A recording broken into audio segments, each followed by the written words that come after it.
So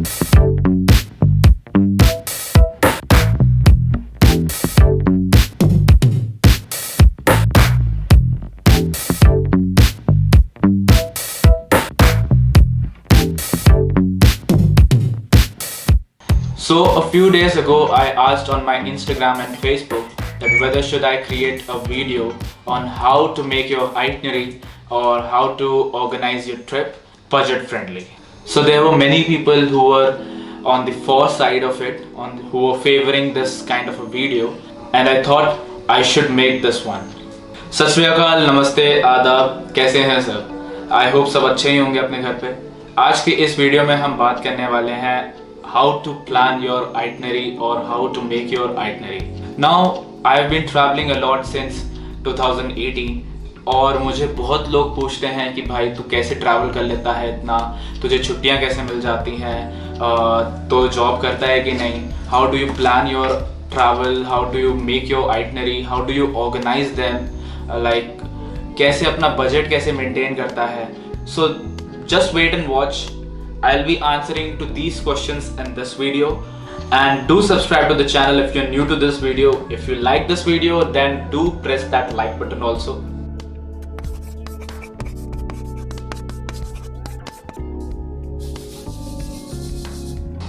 Whenever I decide to travel to a new place, I jot down all the prerequisites that are needed. So the first prerequisite which is needed is number of days. Number of days that you are going to travel in this itinerary.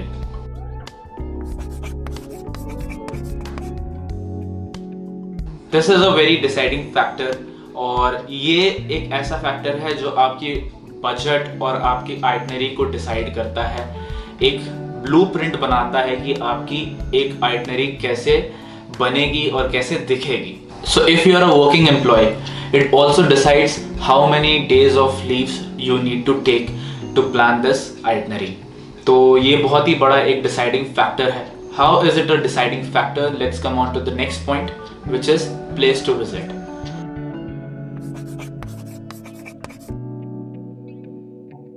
So let's say if you want a weekend trip and you have Friday, Saturday and Sunday with you, तो इन 3 दिनों में आप या तो पास के कोई hill station जा सकते हो, या फिर पास के कोई बीच पे जा सकते हो, या फिर पास के कोई एक पॉन्ड, लेक और डैम जो भी है आपके नज़दीक, वहाँ पे विजिट कर सकते हो.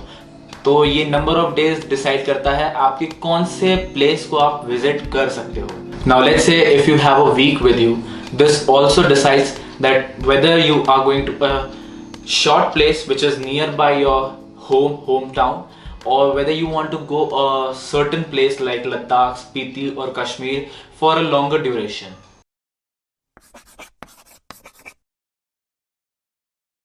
जब मेरा place to visit decide हो चुका है और मेरे पास restricted number of days हैं, तो मेरे लिए और आसान हो जाता है कि मुझे किस दिन क्या करना है. It also becomes easier for me when I browse it on various websites like TripAdvisor or various other websites which are out there on the internet.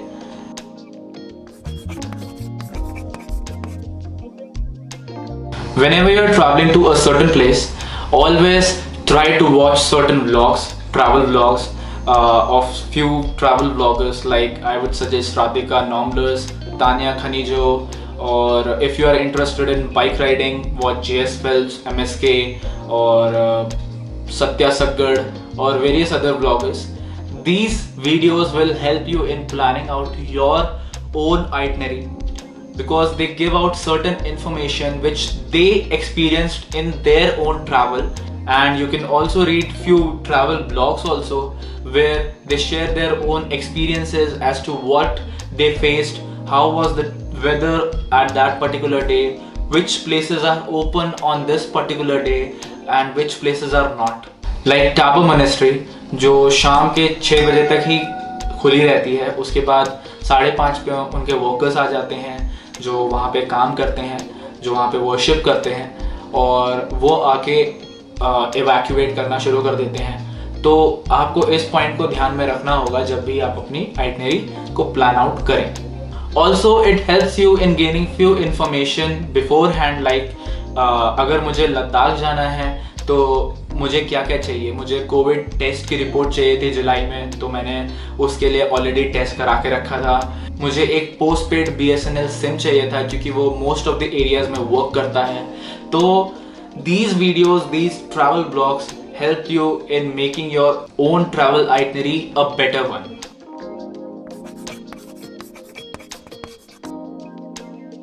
It always helps you when few of your friends have already traveled to that location and now you are planning to go to that place.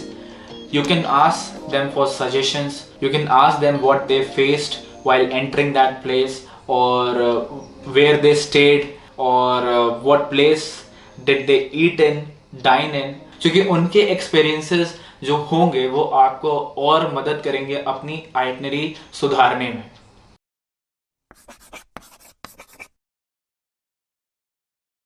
This is more of a personal interest. Like if I am planning my travel in February or March to Nepal, तो मुझे वहाँ पे जाके क्या क्या करना है। If I am interested more in adventurous activities, तो मैं बाइक राइड करना चाहूँगा सस्पेंशन ब्रिज पे, मैं बंजी जंपिंग करना चाहूँगा पोखरा में, मैं हेलीकॉप्टर राइड लेना चाहूँगा, और मैं बहुत सारी एक अलग अलग एडवेंचर एक्टिविटीज़ करना चाहूँगा वहाँ पे जाके। बट अगर मेरा इंटरेस्ट आर्ट और हिस्ट्री में है तो मैं वहाँ पे जाके मॉन्यूमेंट्स विजिट करूँगा, वहाँ के टेम्पल्स विजिट करूँगा, वहाँ की एक हिस्ट्री को जानूँगा। या फिर अगर मैं थोड़ा पार्टी गाय हूँ जो नाइट क्लब्स एंजॉय करता है, ड्रिंकिंग एंजॉय करता है, और if I just want to taste the food at that place because I am a food blogger, तो मैं वहाँ के रेस्टोरेंट्स ट्राई करूँगा। So it also depends on your personal interest, what you favour and what you like.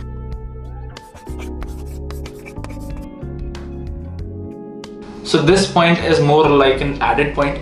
ये आपको help करता है कि आपको कौन कौन से स्टॉप्स लेने हैं, कहाँ पे लेने हैं और कब लेने हैं। अगर आपके इंस्टाग्राम पे आप कुछ ट्रैवल ब्लॉगर्स को फॉलो करते हो या फिर अपने दोस्तों को फॉलो करते हो जहाँ पे आपने देखा कि उस बंदे ने यहाँ पे ऐसी एक अच्छी फ़ोटो खिंचाई थी, तो ये एक आपके लिए एक इंस्पिरेशन रह सकता है कि आप भी वहाँ जाके ऐसी कुछ अच्छी सी फोटो खिंचाओ जो कि आपको लोकेशन अच्छी लगी है and you particularly want to visit that location. Like for an example, when I was travelling through Spiti, I saw a travel blogger जिसने पूल लोकेशन पे एक ऐसी सी फोटो ली थी जहाँ पे उसने अच्छा सा एक कैप्शन डाला था जो कि बहुत ही फेमस कैप्शन है K3 जी का, कि ये कौन है जिसने पलट के पू को नहीं देखा। तो मैं वहीं पे मैंने रुक के एक फ़ोटो खिंचाई थी अपने ट्रैवल पे।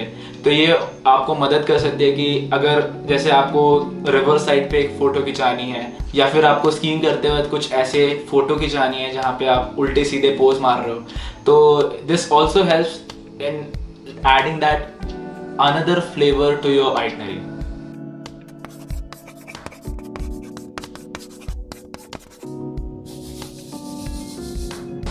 Now once this itinerary is created, this is just a rough itinerary, this is just a rough blueprint or a rough design with you। तो इसको एक rough itinerary से real one बनाने के लिए मैं क्या क्या करता हूँ। First point,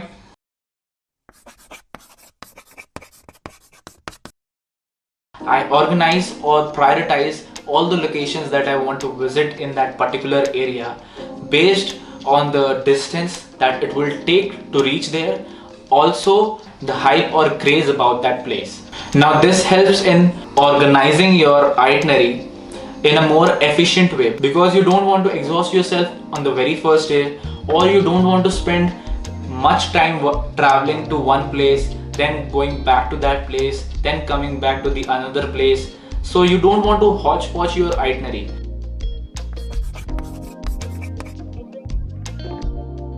जब भी आप कोई ऐसे रिमोट लोकेशन पे जा रहे हैं जहाँ पे परमिट की ज़रूरत है, तो आपको पहले से थोड़ी रिसर्च करनी पड़ती है कि इस लोकेशन पे जाने के लिए मुझे एक हार्ड कॉपी चाहिए रहेगी मेरे परमिट की, इस लोकेशन पे जाने के लिए मुझे मेरे सॉफ्ट कॉपी की ज़रूरत है।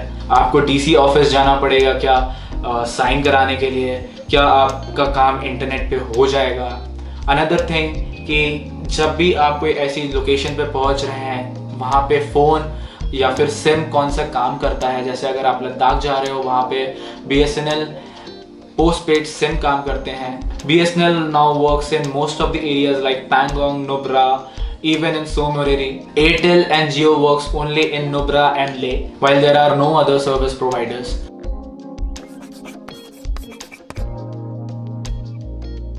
Now let's say you are traveling to Spiti. You can rent a bike from Manali or Shimla according to your comfort. Or if you are renting a car, you can rent a car from Chandigarh also. Like there are various Zoom cars available. Like we met one of the strangers in Spiti who rented a Thar from Chandigarh and he was traveling on that circuit. Now for another example like Ladakh. So you also need to keep in mind that what is the situation between these two states like Himachal Pradesh and Union Territory of Ladakh. You need to keep in touch with the latest news कि वहाँ पे क्या situation है, क्या हिमाचल की rented bike Ladakh जा पाएगी या फिर लद्दाख की रेंटेड बाइक हिमाचल आ पाएगी। तो इन दो चीज़ों को आपको ध्यान में रखना है जब भी आप रेंट कर रहे हो बाइक या कार। और if you are willing to travel using public transport like bus, तो आपको ये ध्यान में रखना है कि कौन से दिन कौन सी बस किस लोकेशन पर जाती है, कितने बजे जाती है, क्या क्या फ्रीक्वेंसी है उस बसेस की उस लोकेशन के लिए।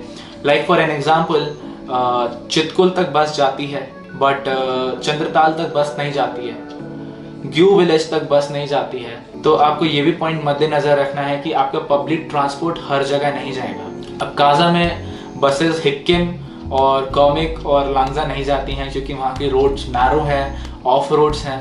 तो वहाँ पे आपको प्राइवेट टैक्सी लेनी पड़ती है जो कि आप हायर कर सकते हो एक दिन के लिए और अपना आराम से घूम सकते हो।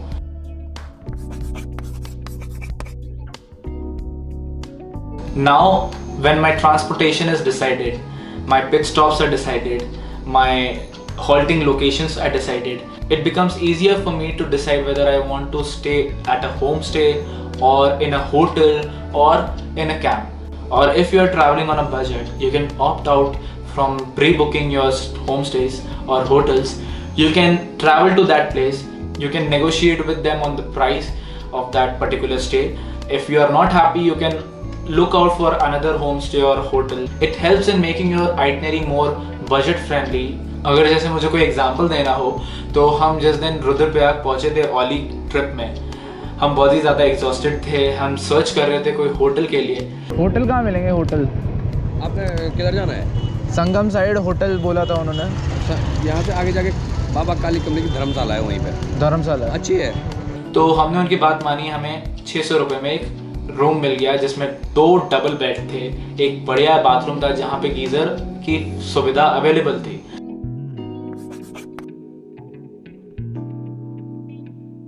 Same goes with the food section. वहाँ पे क्या फेमस है क्या नहीं फेमस है ये आप या तो ट्रैवल ब्लॉग्स पे सर्च कर सकते हो, या फिर जब आप अपना दिन प्लान आउट कर रहे हो तो वहाँ पे मेन मार्केट में जाके थोड़ा चेक कर सकते हो कि यहाँ पे कौन सा रेस्टोरेंट है जहाँ पे ज़्यादा भीड़ लग रही है, यहाँ पे कम भीड़ लग रही है, यहाँ का क्यूजीन मेरे को अच्छा लग रहा है और यहाँ का डाइनर जो है वो बहुत अट्रैक्ट कर रहा है। तो आप वहाँ पे जाके भी एक चेक कर सकते हो कि आपको कौन सी लोकेशन पे खाना है, क्या करना है।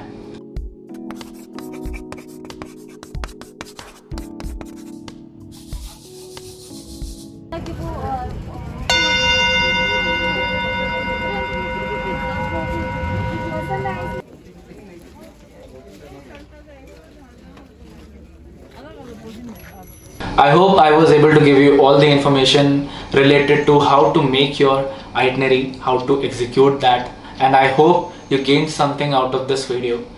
अगर आपको ये वीडियो अच्छी लगी तो आपको पता है क्या करना है। आपको करना है लाइक, आपको करना है शेयर और आपको करना है इस चैनल को सब्सक्राइब।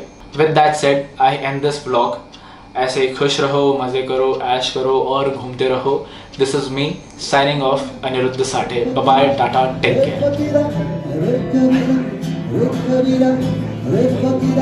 रे फकीरा संग तेरे है सवेरा, रे फकीरा